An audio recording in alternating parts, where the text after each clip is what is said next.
嗨，大家好，我是薇薇。今天呢，我们来做非常美味的香煎排骨，下面就跟我一起开始吧。煎排骨最好选择这种不带脊骨的中段净排，烧长些更好，煎着省事儿，吃着也过瘾。流水冲洗干净之后呢，再放入盆中，加水浸泡半小时，泡出血水。这样处理之后，排骨吃起来干净，也不会有腥味儿。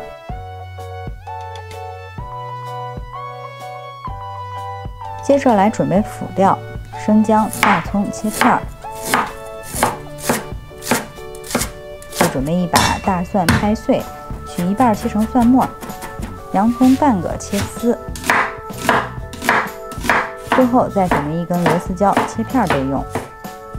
半小时后，排骨中的血水都跑出来了，排骨的颜色也变得发白，就可以捞出洗净，分割成段。因为今天的做法是要用平底锅来煎的，所以我们要提前腌制入味儿，这样吃起来味道更香。少量盐入底味儿，加入白胡椒去腥，13香花椒粉增加新香味儿，再淋入生抽提鲜，老抽上色，黄酒去腥，1勺柱侯酱增加酱香味儿，最后倒入姜葱、蒜粒儿和洋葱丝，抓拌均匀。最好把洋葱、姜蒜中的汁水用力的团一团，这样排骨才能够更好的吸收其中的滋味儿。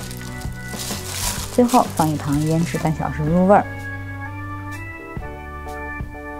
准备一只平底锅，保持小火加热，加入适量油。油热之后，把炸净的排骨一根根的放进锅里慢慢煎。这里注意火不要开大了，否则排骨的表面容易糊掉。煎上2-3分钟，底部有些定型，就翻个面继续煎。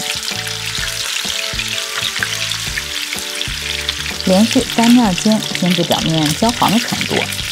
这里注意不要一面煎得太久，否则排骨容易发柴。反复翻动能够保存肉汁儿，也容易把握熟成程度。2面煎得差不多了，侧面也要煎一下。在这儿呢，推荐大家腌制的时候可以多备些，盐、酱料稍微淡点，拌好之后冷藏起来，随时取出，像视频中这样下锅煎一煎，很快就可以上桌享用了。注意要在3到5天内就吃完哦。冷冻的话可以久一些，最好按照食用量分装保存，反复解冻的话会影响口感。煎好之后加入蒜末炒出香味儿，翻炒均匀。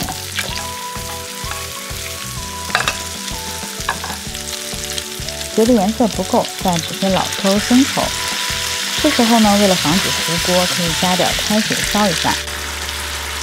最后再放入螺丝椒，稍微翻炒变色就可以出锅了。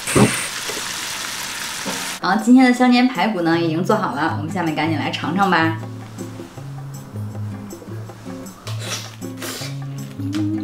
这酱香味太浓郁了。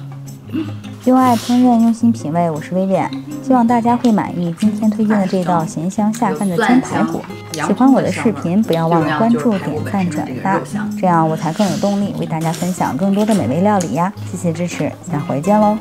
因为提前腌过，所以很入味儿，但外面带有一点点焦香，里面还是那种嫩嫩的感觉，好吃。